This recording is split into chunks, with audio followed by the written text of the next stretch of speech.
NgRx is the dominating library for state management in Angular.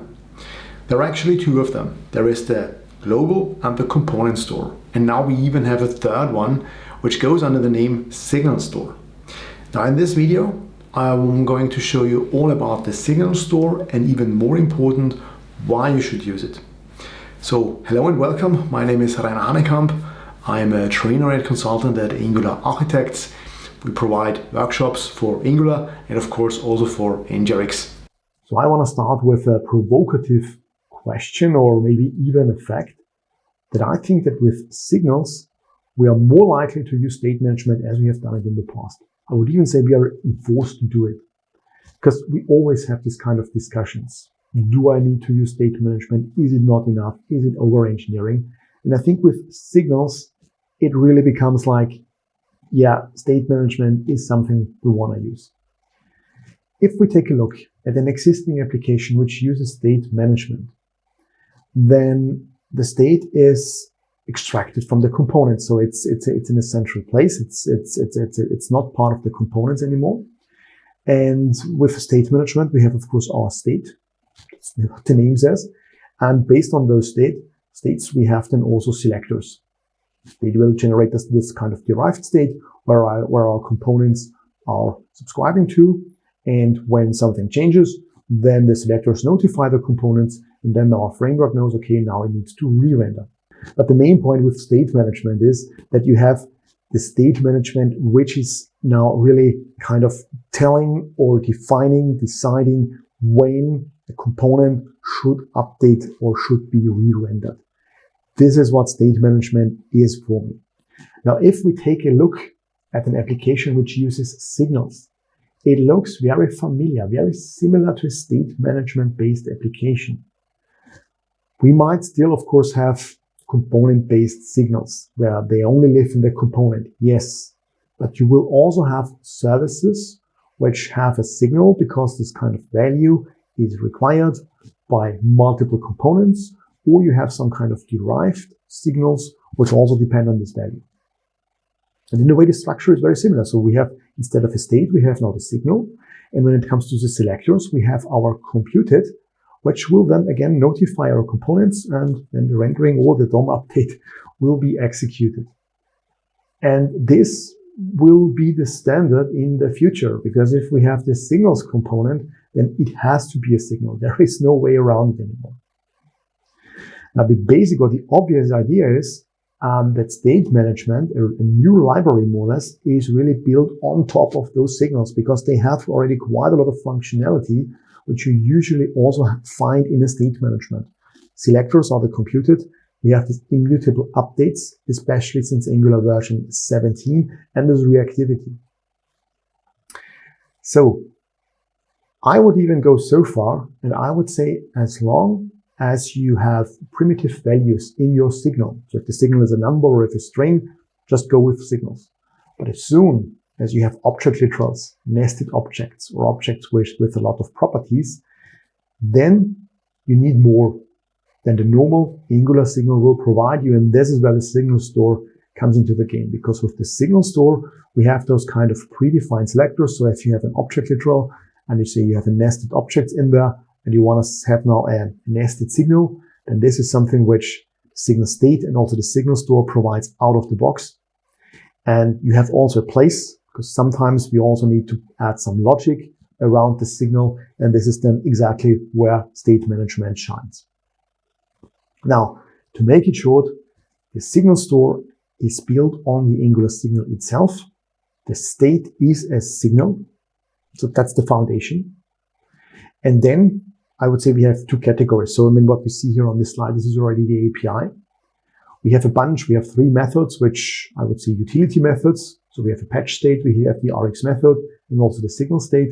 Signal state is the smaller Signal Store. It's a way it's in the middle, but we will look at all three of them later. And then you have, of course, the Signal Store, which in a way is a function which allows you to construct the actual Signal Store by running with methods, with state, with hooks, with computed. That's it. So we can summarize before we even have looked at the Signal Store, that it is very simple. It's very easy to use. There are not so many commands. It is signal-based. This is very important, at least to me. Low footprint. If you look at the library, at the code of the Signal Store, you will see that I would say even the majority is the typing part, which of course goes away when you compile it. So the final bundle size is very small. It is functional based. You might like it, you might be against it, but we see in Angular that there is a trend towards more functional oriented programming or more functional based programming. It is highly extensible. That's one of the key features. You can use rxJS, but you are not forced to use it. So there is this rxMethod where you can integrate rxJS, but you don't have to. And personal advantage or personal from my side, the facade pattern is more or less built in. What do I mean by that? If our components are communicating with the Signal Store, they are getting a signal, which is native Angular function or native Angular element, and they are calling normal methods. So we don't have really a dependency to a particular signal in the component anymore, like we have to use a store, for instance. Now let's find out what we would have to do if we have an NgRx Global Store and we want to migrate to the Signal Store. What does that mean? So my application is a list of customers. It is a paginated list, which means I can switch here between different pages. And what I also have the possibility to select a customer. So if I say I want to select this one, I'm going to the next page and then I go back and you see that this customer is still selected. For the implementation, I used the Global Store. So we have here our reducer, we have our state. The state has a list of customers, it has the current page, the total pages, or the total amount of entries, I don't know, and the selected ID, which can, of course, can also be undefined. For my actions, I can load, I can click on next, I can click on the previous page, and I can also select and unselect the customer. Then I have my effects.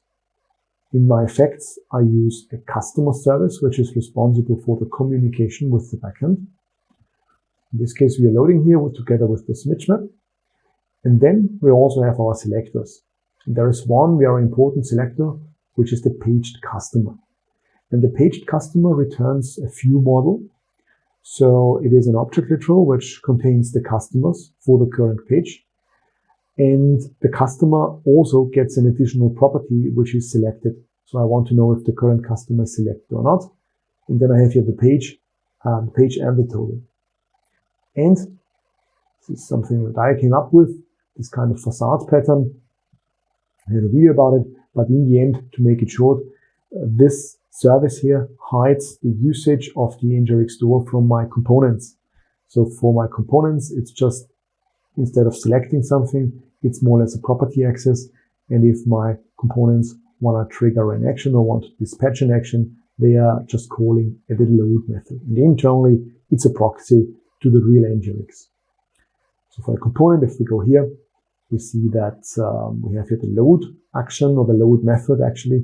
And internally is dispatching the load action. And then we have, for the other actions, we have in here the same methods. So select, unselect, previous page, and next page.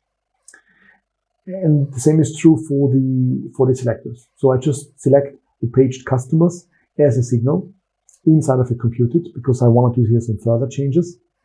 And page customers uses already the select signal. So we say in here this store select signal, the NgRx Store, the select signal is available since version 16 for both the global and the component store. Right. So what I want to do now is that I want to start now with the Signal Store. And first, I want to come up with the load method. So what do I have to do? I go into my data directory and I say here I want to have a new file and I call this one customer store TS. What do I do? I say Signal Store. Signal Store. I want that this is Global Store more or less. So I say here provided in root. Okay. And then as I've done it with the Global Store, I need to initialize it.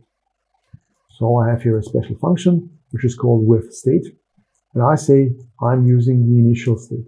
That state does already exist. So actually from here, it's the customer state. So I'm just reusing that one. And then the outcome of it is something that I want to store into the customer's store. Again, this is not an object literal, an instance of a class. This is already, this is a class. So this is the service already, and it has already provided in root. So we can already inject it. It's something we can already try out. So I go back to my customers container and I say here, store to, and I say inject. I want to have this customer store, the new one. And if we now go back to our page, to our application, then we see that everything is fine because from the dependency injection, that service is actually available. And if we want to see what the service has to offer, then I can say here this store too. And then we see already that it provides those parts of my state as signals. So I can already access customers, the total, the page, and the selected ID. This comes just because I have already initialized the store, the state, and the signal store then provides the slices of this state already as signals. Good. But we said I want to implement the load method. So I say here with methods. The methods, they are getting more or less the state. And what do? I have to return an object literal with the method that I want to have that more or less should end up in the customer store. So I say I have here return, and I have one method, which is the load method. Good. The load method gets, of course, the page. So I want to know, do you want to load page number 1, page number 2, or anything else? Now, what do I do now? There is, of course, now this service which I require, this customer service. How do I get access to that one? Well, before I'm returning my methods, I have access to the dependency injection. I'm running here, where I now with my cursor in the injection context. Here it's already over. Here it's too late. So I have to do it here. So I say I want to get access to the customer service, and I say inject customer service. Remember, this is the service which is using here the HTTP client in order to return the customers. Good. So I say here inject. Then I say customer service load, and I provide the page. It's returning an observable, as we know. So I would have come up here with a subscribe or something, but luckily for me, this customer service also has another method available, which is called load as promise. Because now I say, for example, well, I only want to use promise. Why do I have an observable for that? So I can also go with a promise, and that also means that now I can say here, this is an asynchronous function, which means the response is something I can evade. Much better. Now, when I have my response available, so the load response, if we take a look into it, it contains as content the customers, total, and page. So I want to update now my state. So for that, we have the page state function. I provide the state that I want to operate on, and then I only need to provide those values that I want to override. And those are the customers. So I say here from the response, take the content from it. Then I have my page. I'll take the one from my argument, from my function parameter already. And then I have my total, which also comes from response. So response total. And that's it. I have a loading function. If we now go back to our container component, I can already say here, this store to load 1. So I don't need this one anymore. The old store is not necessary anymore. What this does mean now is that now, for obvious reasons, the view model here is still coming from the NgRx Global Store, so I will not see any customers yet, but I should at least see a network request in the DevTools. So I click here on customers, and as we see, customers are loaded, but obviously I don't see anything. By the way, if you want to try it out, the GitHub repository is available in the description. But if you try it out and you want to see the request, then don't load on customer. You see here no request. The reason is that this is Angular 17 with the fully enabled application builder, which means that the request happens already on the server. So server-side rendering is here enabled, and this request is then cached, so it never gets through anymore, but the data is already there. So holidays are, the customers are already here. Now, what I want to do is that, of course, I need now to come up with the paged customers. So this would be here, this kind of signal, and that's again more or less very straightforward. Instead of saying with methods, we just say, okay, we have here with computed, and this one again gives me the state, and I need to again return an object literal, so we see some kind of system in these kind of functions. And here I just say, okay, we have the paged customers, and this is something where I need to use the computed. So it's the normal computed function from Angular core. We have here with computed. Oh, where is it? We have here the computed Angular core. And then I say, first of all, because I need to define which one of those customers is selected, I need to get access to the selected signal, selected ID signal here. So I say selected ID, something that I want to have the value from. And then I'm returning the customers, but this time it's the customers with the added selected property. So I say here from my state, the customer signal, I'm doing a map, and I say for every customer, I'm creating a clone, and I provide the selected property. Let me quickly check if it is really the selected property. So there is somewhere the view model. It is selected. Yes, good. And we can use it as selected. And I say this is if customer ID equals selected ID. Then I want to return the page. So I say here page. Again, I'm calling the value of the signal. I'm not adding the signal to my return type. That wouldn't make sense. And of course, I also have my total. I say here, okay, this is something that I also want to return. Now I have a derived state or derived signal. So I can now go back and I can say, okay, in my case, this store 2, or in this case, we are using the store 2 for the page customers. And we see TypeScript is happy. We are not getting here any compilation error. So in terms of types, we are on the right side. And now I can go back and we see customers. So they are already there. And now the rest is more or less straightforward. I need to come up with those 4 methods here, which is something I'm going to implement right now. So we have a next page method. Doesn't need any parameters. I'm requesting the current page. So I say here page.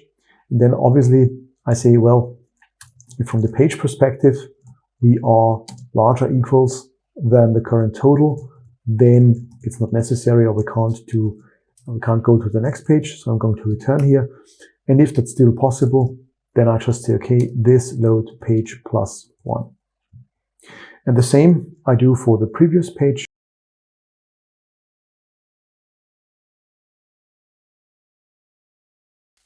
And then for the select and for the unselect, it's also very easy.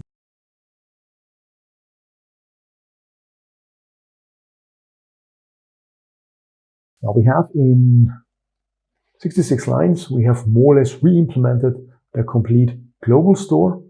And in order to make sure that everything is now working correctly, I can go back to my customer container component.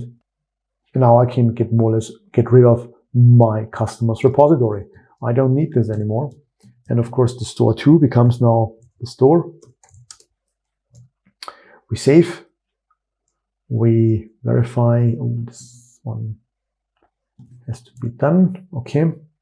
This is an ECMAScript private, which means if I add a hash to a variable, it means that it is also private during the runtime. But if I now go back, I can select the customer. I can click on the next page. We see the loading happens. I can go back. Everything looks all right.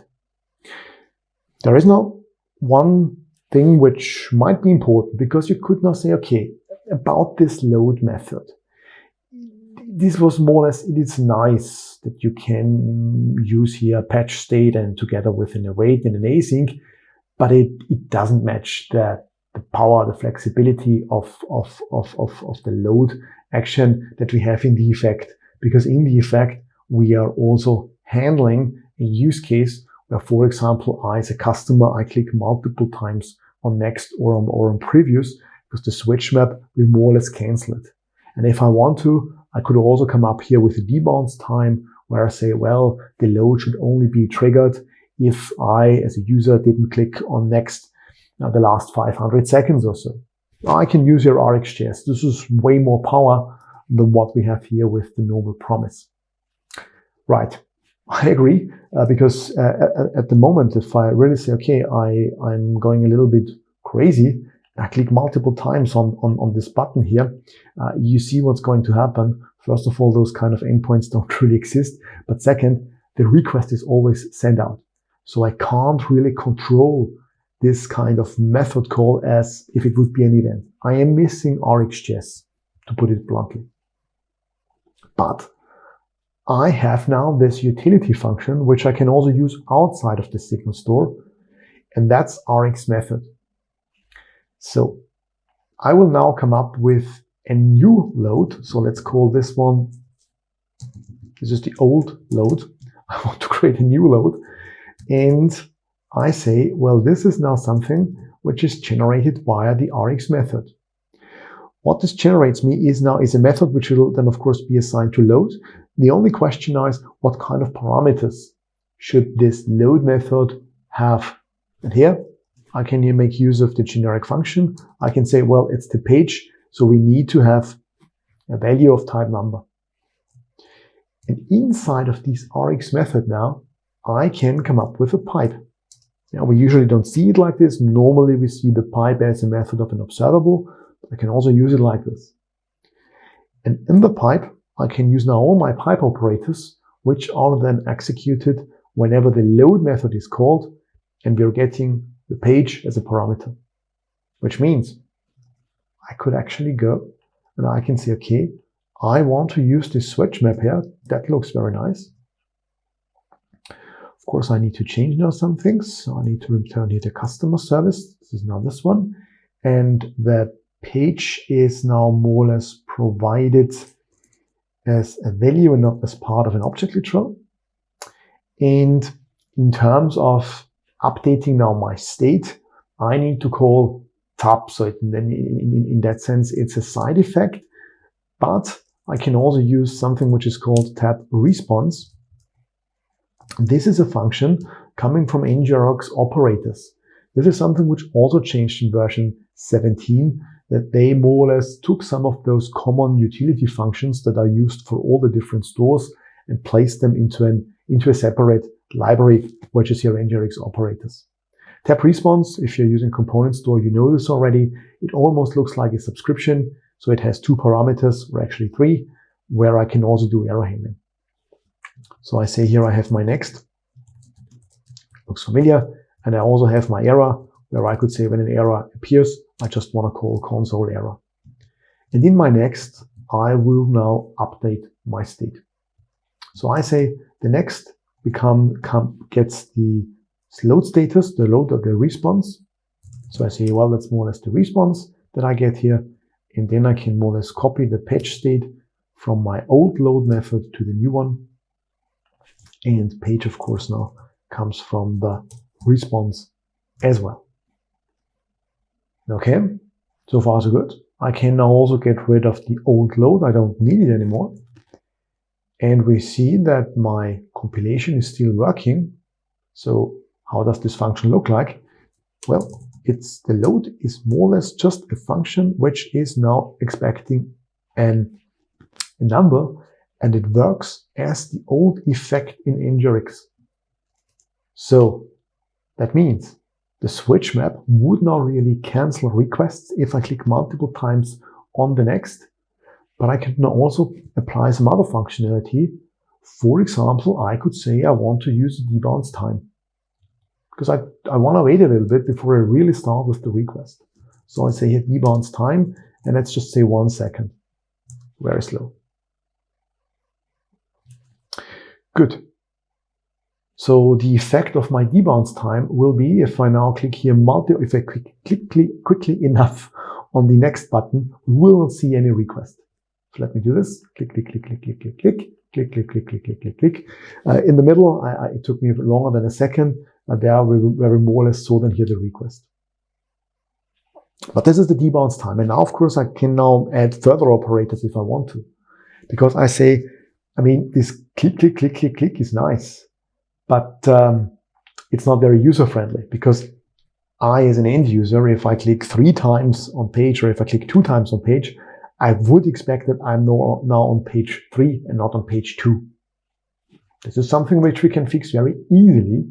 And this now goes beyond the possibilities that we have with the NgRx effect. Because I can say, well, once you have clicked on it, I don't need to start with the request, but I can already update the page, the page property in the state. So next time if you click on it, that I know that you already want to go to page 3. How do I do that? Well, I have a tab before the debounce time, obviously. And as I said before, I can update the page as often as I want to. So I just say here, this is the page that I get. And I say here, patch state. And state, I say, this is what I want to update now. And this now means that if I now click 2 times on page, we end up in page 3 with just 1 request on 2. That's really great. And we can even continue, because we could now say, okay, if I click 2 times on next and 2 times on previous, then I end up on page 1, then I don't need to reload actually. Yeah, that's true. But then you just need to come up here with a distinct until changed. Yeah. So if I now go back, it's missing from TypeScript compilation. Yeah, this is a known error message, which we get in one of the earlier versions of 17, only if you use the application builder. But it should go away. So if I now say,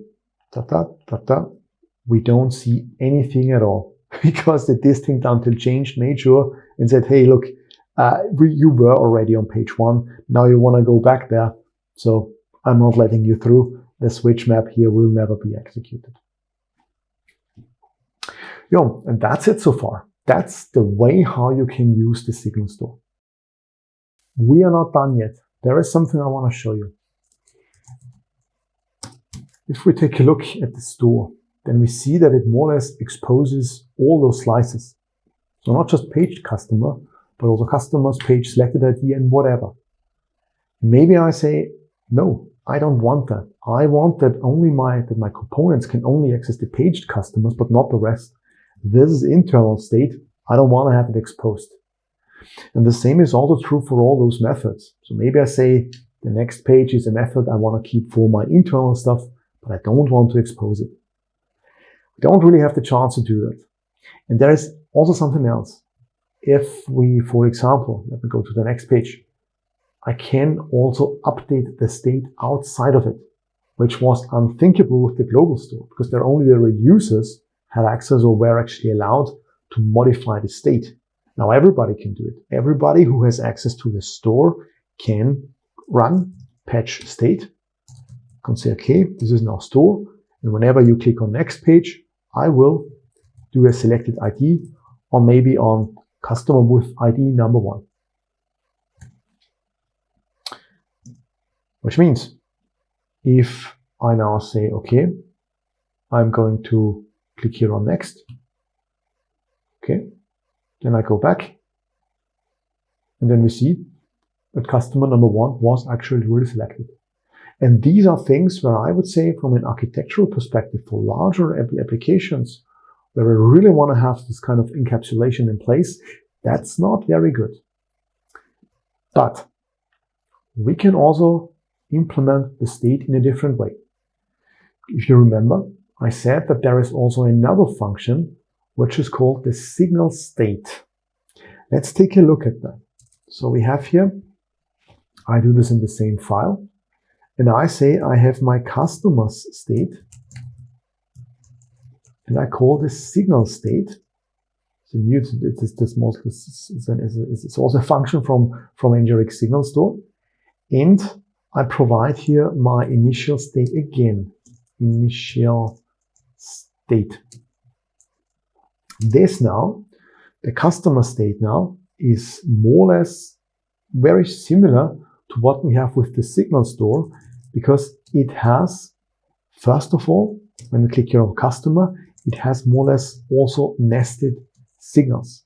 So if I say here customers, we see that we are ending up here with a custom array. So it exposes more or less also all of its properties or of the slices also to the outside. I mean, I don't have here the possibility to come up with methods and then with computed and that stuff. That's not going to work. But I can say, well, I don't need to expose the customer state. I leave it there. And what I'm going to expose instead is that I'm coming up now with a customer's store 2. And that's now a class, an old classic class, where I would say, okay, this class has access to the customer store. It will call the patch state. And well, I only need to copy now those methods that I have already here into my class.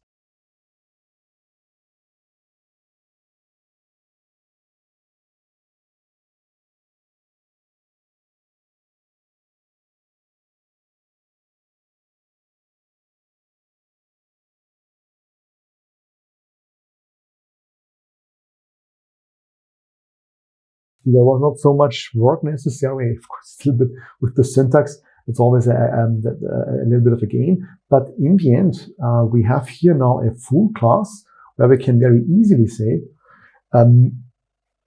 first of all, it does not expose any signal at all. It only exposes those methods. But anytime I can say this is now a private method. That's not the problem. And if I really want to now expose a computed signal, as I've done it before, that's also not that hard, because let me look up the computed. Where do we have it? Here. So it's the paged customer computed. So I say, okay, I'm going to copy that one as well. And now we have more or less what we actually wanted to have in the first place. Because if I now go back and I say here, store load 1 is all right, that's accepted. But of course, I also need now to implement the new one. So I see here customer store 2. And then we see we only have paged customer from the signals, those methods that we really want to expose.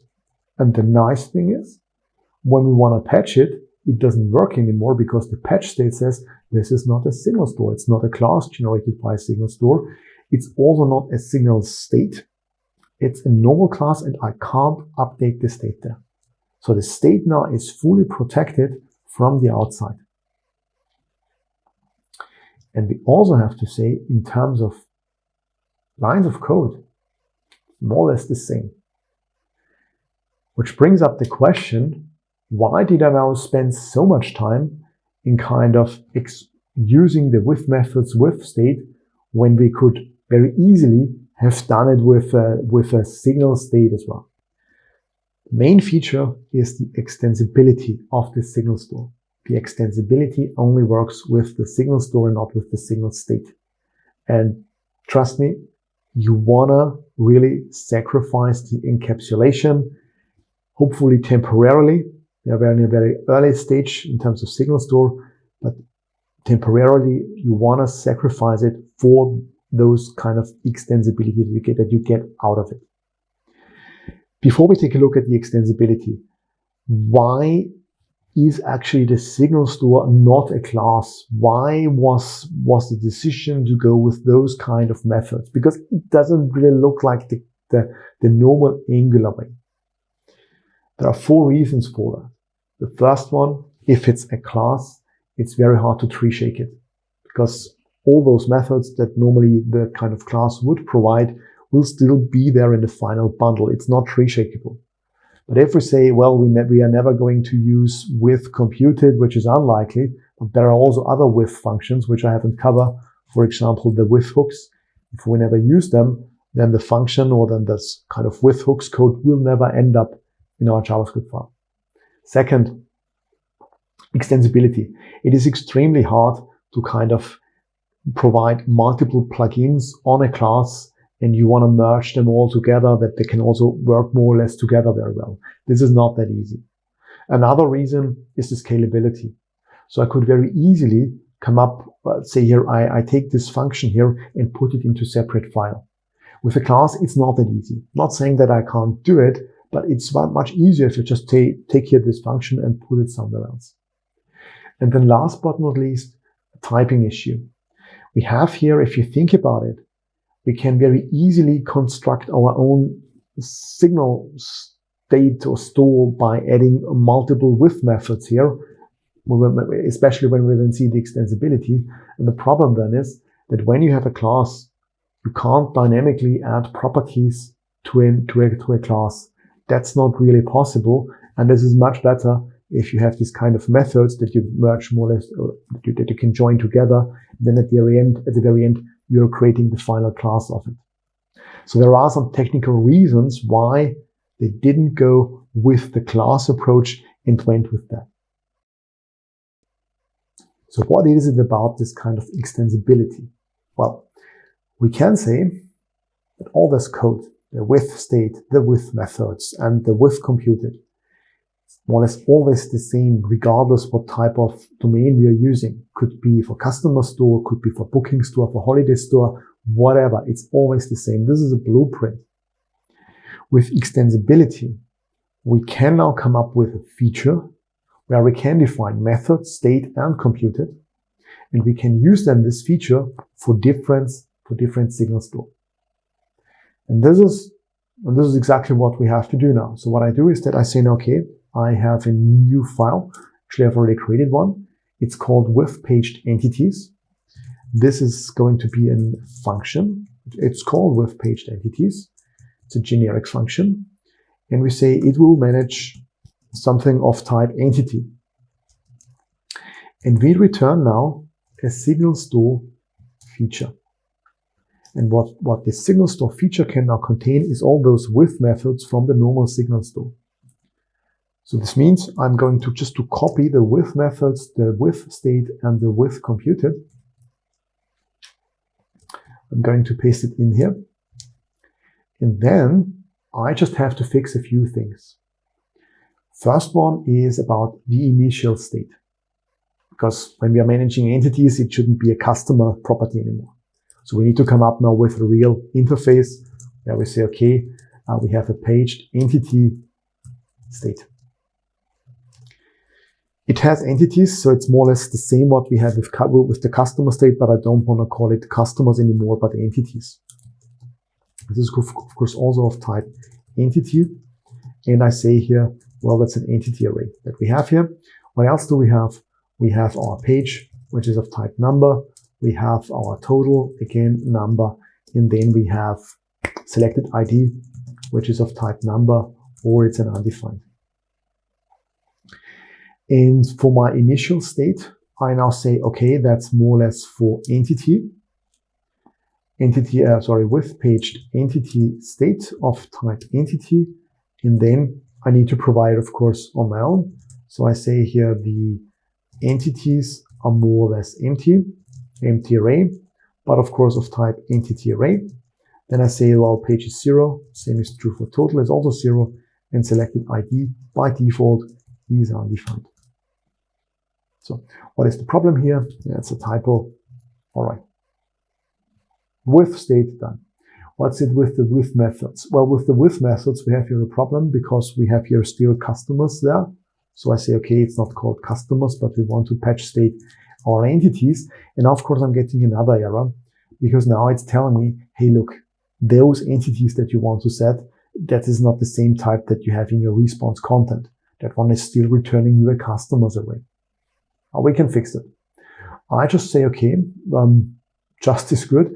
I need to actually come up now with a parameter for this kind of service with a generic one. So I need to say now, whenever you call with paged entities, you need to tell me the class, the loader class, that is able to call that particular entity. And I call this loader. I want to have the class as a parameter, not an instance. And to get an instance in terms of Angular, I can just say, well, it's a provider token. And what should this kind of class have? It should have a load function, which gets obviously the page as a number. And then it should more or less return an observable of entities. So an observable where we have content property, which contains the entity array, the page's number, and also the total. This is what we require. Now, we can here inject this loader. It is a class, so we can use the loader here. Now, of course, it's not called customer service anymore. I would call it just loader. And we see that now the error has gone away. Because now, whatever it is, whatever type of entity we want to manage, this is now an entity, an array of entities. Good. Is there something else we have to do? Yeah, here in computed. We still have here our state customers, which we want to update, patch. We say, well, actually we want to patch state entities. It's also not called customer. Let's call it entity. And now we have here the problem with the ID. But this is something we can fix very easily. We just need to say the ID property is a constraint of the entity. So I go to the top and I say here, where do we have it? Here we have our entity defined. So I say this one requires an ID of type number. Yeah? And if we go then downwards, well, we see that now it's again working. So a little bit of, I would say a little bit of middle advanced TypeScript knowledge is necessary, but not that much. And now I can say, and I go back to my customer store and I say, you know what? I don't need you anymore, those kind of functions. I just say, we have with paged entities. Yeah, there is the customer service, which you have to be able to inject. And then I'm happy if you do more or less what is necessary. Yeah, so if we now go back to our application, we see it's just working. And as I said, we could now come up with as many types as we want. We only need to provide a service for it.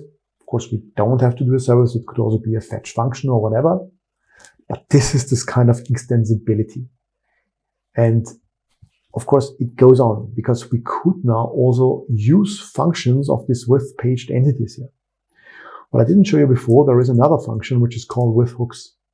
What I could do is that I say, okay, there is an onInit hook, which again is a function. And this onInit function could now say, well, we are using paged entities, which means that you should have, in a way, a load method available. So I say here, this is a little bit done a little wrong. So I see here I'm getting my store and I stay store load page 1. This is what I more or less want to do, which means my container component doesn't need to trigger the loading here anymore. This is now done via the hook already. So I'm going to remove this one.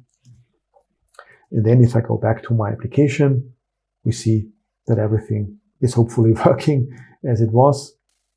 There we are. There we are with our customers and everything's fine.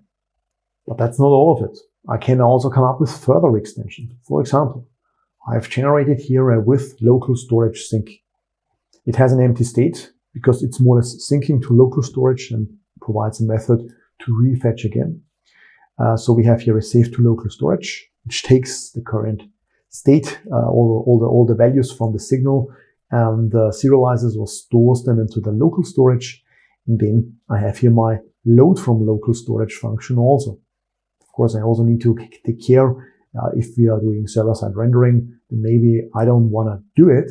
But in the end, if I now say here with local storage sync, that's everything that I need to use, of course, also with a storage key, then I can use this in my customer store, namely here, with local storage sync.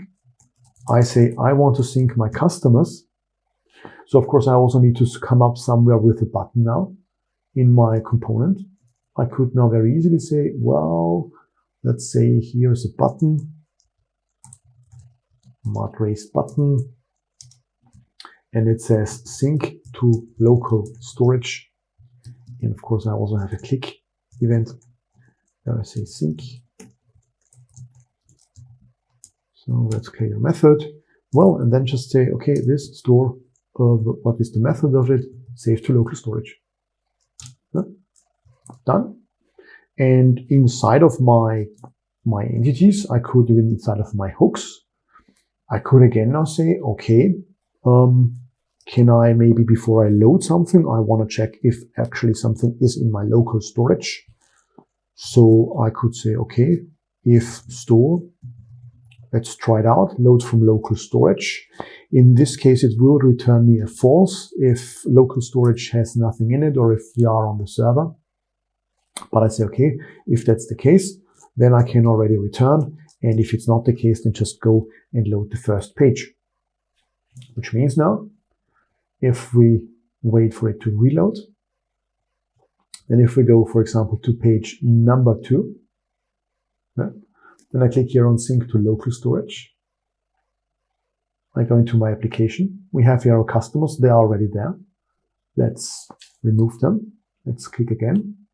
They are already there. And remember, this is page 2. Now again on my home page, I say I want to reload again. I click on customers and we are back on page 2 where we left off. I say here I want to select this customer. Again, sync to local storage. I reload. I go to customers. Everything is there. This is great. And one last thing about the extensions, we can also use them in a nested way. For example, let's say I have with loading TS. So I say here with signal loading. This is again another feature which I have already prepared. So just need to import the necessary things. I'm going to export it.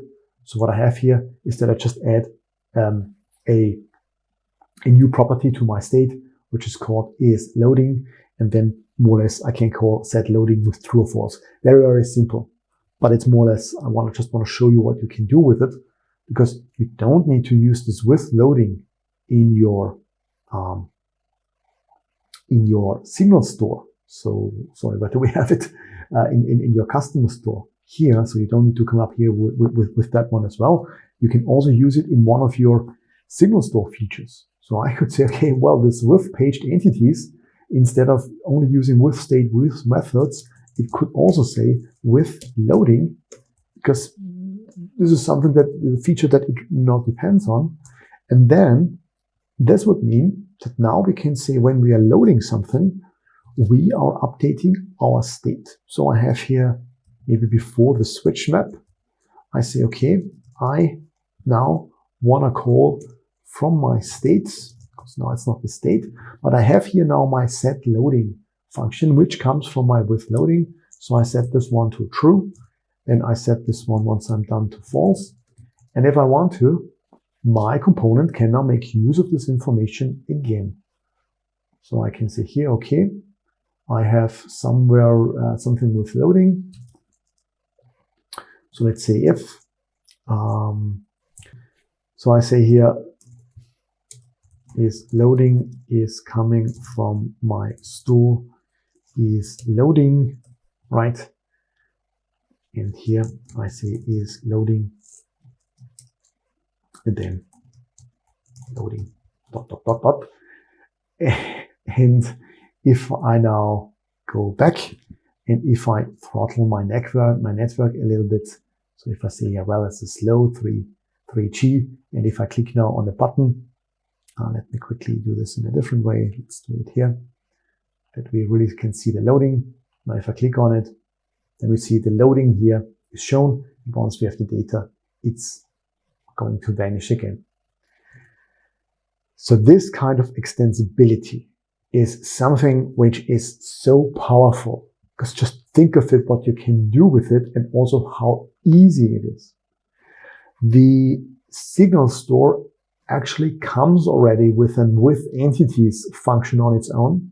So we can also expect in the future that maybe there are some extensions built in, but in the end you have seen how easy it actually is. All right, so I hope I was able to persuade you to use the new Signal Store.